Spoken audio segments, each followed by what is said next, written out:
Hello सम्मानीय बंधु बान्धवीসকল नमस्कार। আজি শাৰদীয় দুৰ্গা পূজাৰ সকলোকে শুভেচ্ছা জনাই আমি এটা ৰেকৰ্ডিং কৰিবলৈ ওলাইছোঁ। এয়া চাওক মোৰ সন্মুখত এয়া এবিধ আমাৰ অসমৰ থলুৱা শাক, আমি কলম শাক বুলি কওঁ, বহুতে কলম শাক বুলিও কয়। যিয়ে নহওক দেখিলে চিনি পায় আৰু চিনি পোৱাবিলাকে।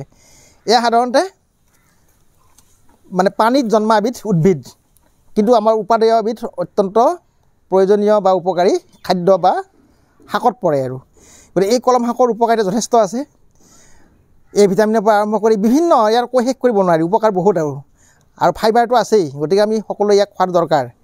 কিন্তু আমি চহৰ নগৰত থকা মানুহে বা ঘৰতো আজিকালি গাঁৱতো পাবলৈ অসুবিধা হৈছে, কিন্তু আমি সংৰক্ষিতভাৱে ইয়াক কৰি নিজৰ আয়ত্তৰ ভিতৰত কৰি এনেকৈ উৎপাদন পাব পাৰোঁ। এয়া চাওক এইবিলাক আগবিলাক ছিঙি থোৱা হৈছে, এই আগবিলাক ছিঙি খোৱা হৈছে। ছিঙাৰ পিছতো এনেকুৱাকৈ সুন্দৰ এটা চৰিয়া, এইটো ডাঙৰ চৰিয়া এটা, এই চৰিয়াটোতে পানী আছে। এনেকৈ 2-3টা চৰিয়াত আমি কৰি লওঁ, তেতিয়াহ'লে মানুহ এঘৰৰ চাহিদা সহজে পূৰণ হ'ব পাৰি। কাৰণ এইবিলাক আছে, এইবিলাক আগ আছে, এইবিলাক মাটিতো হয় দেই। এই কলম শাকটো এটা মানে বিশেষ বৈশিষ্ট্য আছে কি, ই পানীতো হয় মাটিতো হয়। গতিকে ই পানীৰ পৰা বগাই আহি মাটি পোৱাৰ কাৰণে এই টাপটোতো হ'ব, এতিয়া ই হৈছেই। গতিকে এনেদৰে যে আমি কলম শাক উৎপাদন কৰি খাব পাৰোঁ, তেতিয়াহ'লে আমাৰ শৰীৰৰ যিটো উপকাৰী উপাদান সেইটো আমি অতি সহজে মানে সংগ্ৰহ কৰি ল'ব পাৰোঁ। কাৰণ বজাৰত ক'ৰ পৰা কেনেকৈ আনে ধৰিব নোৱাৰোঁ। আৰু কিছুমান কথা হ'ল কি, যেতিয়া তেতিয়া নাপায়ো।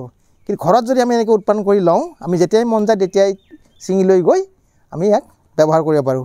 গতিকে বন্ধু বান্ধৱীসকল, আমি আজিকালি এনেকুৱা সময়ত যিকোনো পদ্ধতিৰে নিজৰ বুদ্ধিমত্তা খটাই যিকোনো মানে বিভিন্ন উদ্ভিদৰ প্ৰডাকশ্যন কেনেকৈ কৰিব পাৰোঁ, আমি সেইটো চিন্তা কৰিব লাগে।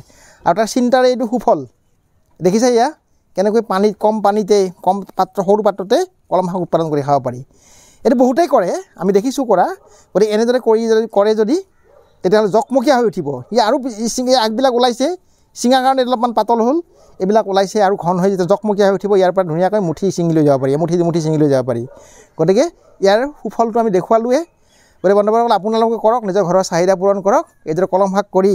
আৰু শাক মানুহৰ খাদ্যৰ অপৰিহাৰ্য এবিধ উপাদান হিচাপে ল'ব লাগে, কাৰণ শাকে মানুহৰ বিভিন্ন দিশত উপকাৰ সাধন কৰে। গতিকে আমাৰ এইখিনি পদ্ধতি দেখুৱালোঁ, আপোনালোকক কেনে দেখিলে মন্তব্যৰে উপকৃত কৰিব বুলি আশা ৰাখিলোঁ। ধন্যবাদ।